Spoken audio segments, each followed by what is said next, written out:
Hello, this is Anne Baxter from Red Bear Publishing. I'm looking for accommodation for an American writer and his agent. They're coming to London in 2 weeks' time. Could you tell me a little bit about your hotel, please? Our clients are used to the very best.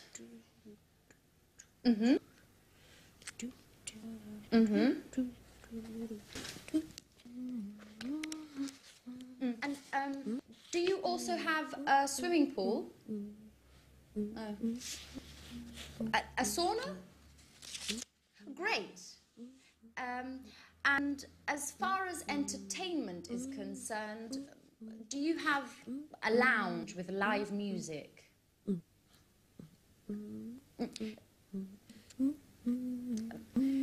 Could you hold a moment, please? Sharon, stop humming, please.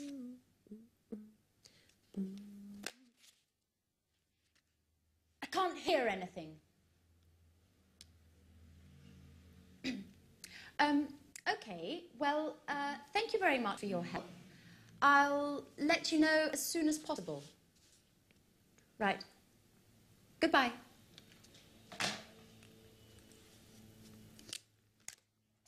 What are you doing, Anne?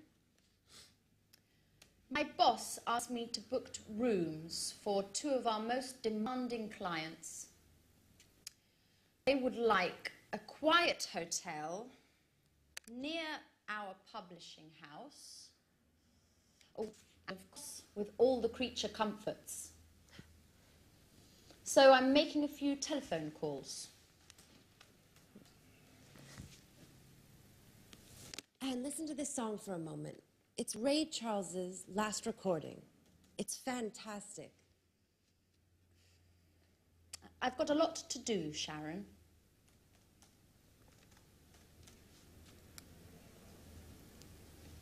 Just for 1 minute, Anne. Come on. I'm afraid I can't now. But why don't you go over to Alice's? She's having a shower. You know, when Alice gets in the bathroom, she takes at least 2 hours. Well, do whatever you want. Just, please, get out of this room. Anne, what's the matter today? Why are you treating me so badly? That's enough, Sharon. I know everything about it. Everything about what? That you've got a lover. A lover? Are you going crazy, Anne? Oh, don't try and pretend with me, Sharon. And I call you a friend. But it's the truth. Uh-huh. And who is my romantic lover, by the way? You know. I'm talking about Jack. Jack? What are you talking about? The photograph. The one where you and Jack are kissing. It's not what you think, Anne. Uh-huh. So you tell me. You know, a picture says more than 1,000 words. That photo is from 3 years ago. We were engaged. For what? But you and Jack were engaged. I know. I know. I wanted to avoid stupid gossip. And also because of Peter. So now you're telling me that... Well, I can't believe it. I know. I didn't want to hurt your feelings. See, now you're angry with me. That's why. Well, you're right, Sharon. I am mad at you. And now I look like a fool. I'm sorry, Anne, really. No, my hair! What's going on? God, It's Alice. no. Come on, let's go see what's happening. Guys, quickly. Help, my hair! Oh, it's... Hello again and welcome back to English Today.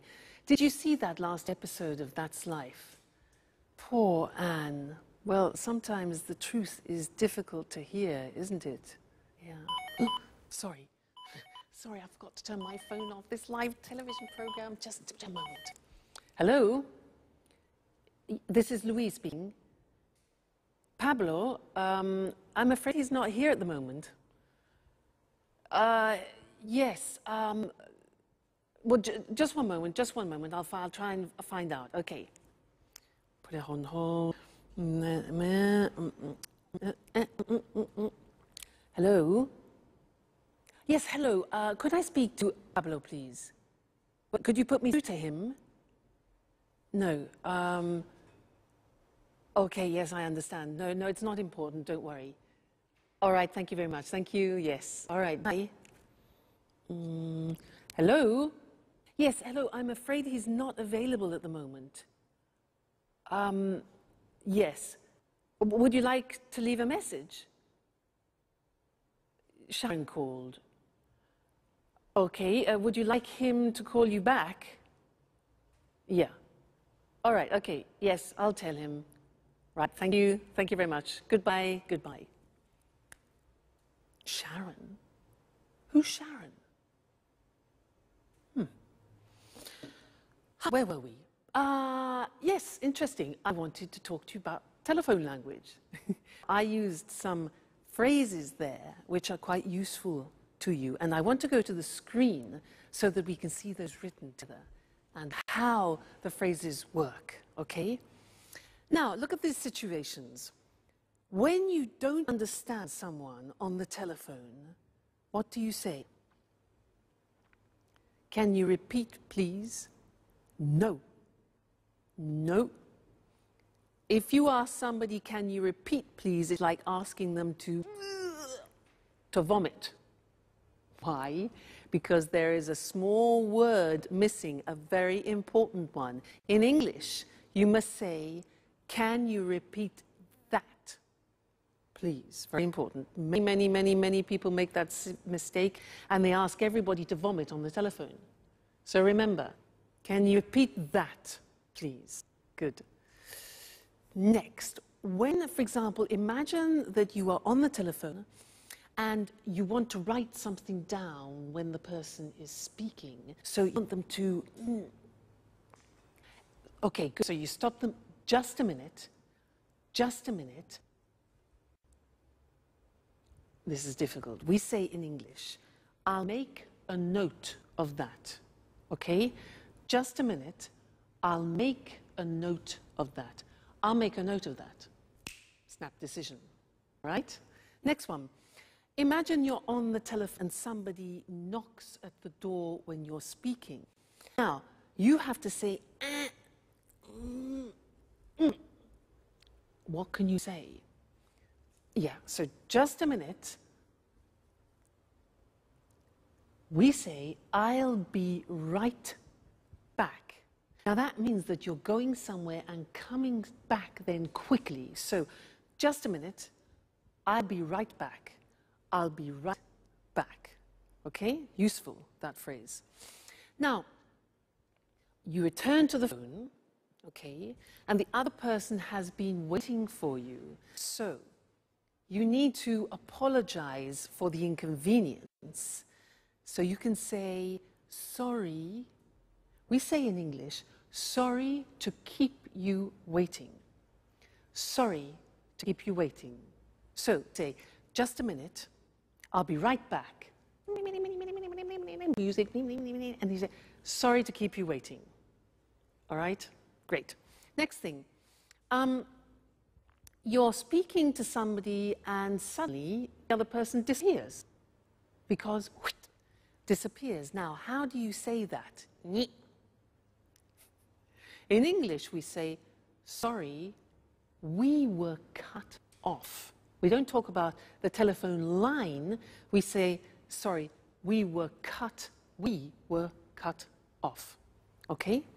Great. Now, when the line is bad, you know, with mobile phones, often you can't hear properly, especially when you're on the train, sometimes when you're in the mountains, and you hear...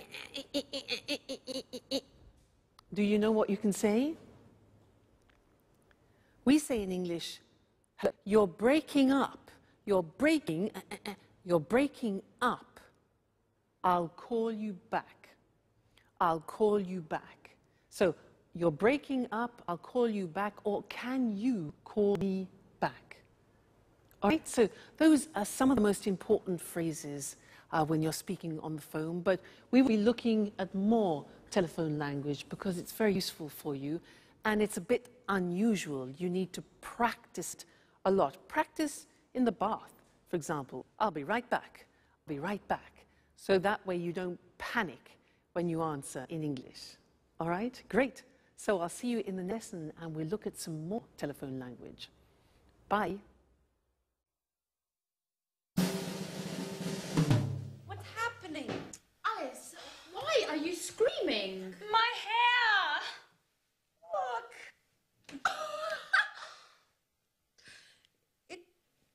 It looks... Your hair is green. I know. But how? Okay. A mess. I'm washing my hair. Well, colouring my hair, actually. I want to change my look. My mobile rings. It's Tom. He's telling me all about this great party yesterday evening. I'm listening to his story and I don't realise that time flies. More than an hour. It's always the same old story, Alice. Anyways, green suits you.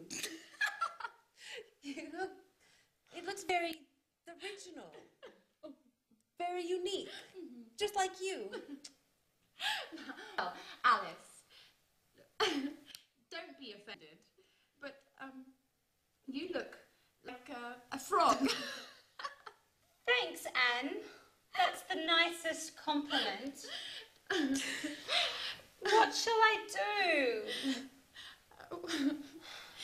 Well, why don't you call a hairdresser and make an appointment? And in future, try to avoid changing your look.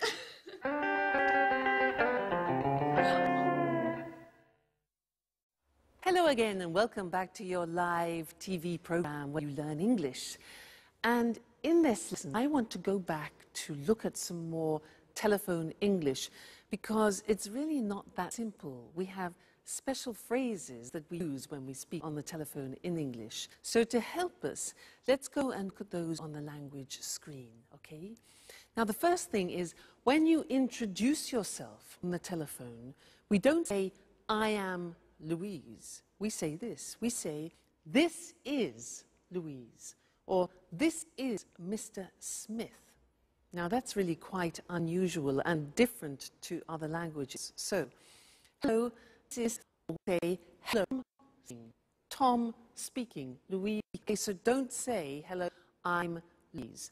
We only use that when you do, for example, a sales presentation on the telephone. All right? Good. Then, asking who the other person is, you can say, hello, is that Mr. Jackson? Is that Mr. Jackson? So it's like, this is that Mr. Jackson? Hello, is that Peter speaking? And not, hello, are you Peter? Okay, is that? Good. Now, you want to ask to speak to another person. So what can you say? Well, you can say, hello, I'd like to speak to John, please. I'd like to speak to John. Or you can ask the questions, can I, could I speak, may I speak to the manager? Now, remember, may is very polite, could is neutral, and can is more informal. All right? Then we could also say, good morning, could you please put me through to Mr. Smith? Now, put me through to, which is difficult to say, put me through to, is like saying in American English, could you connect me to? All right, so that's connecting people. Now, when you connect person, you can say, just a moment, I'll put you through to him. I'll put you through to him. You need to practice that a lot. I'll put you through to him. Or, yes, Mr. Smith is in, I'm trying to connect you now. Connect is the other word. And you can say, hold on, just a moment, please. That's to ask people to wait, okay? Good. Then leaving a message, you could say, you could ask, could you take a message, please? Could you take a message? Or can I leave a message? Then you could say, could you ask him or her to call me back? Could you ask him to call me back? All right? Then the last thing is taking a message. You can ask, can I take a message? Can I take a message? Or would you like to leave a message? All right? So there are some more fundamental and essential English language phrases that you use on the telephone, and I think you'll find them very useful. So experiment, and I'll see you again very soon. Bye.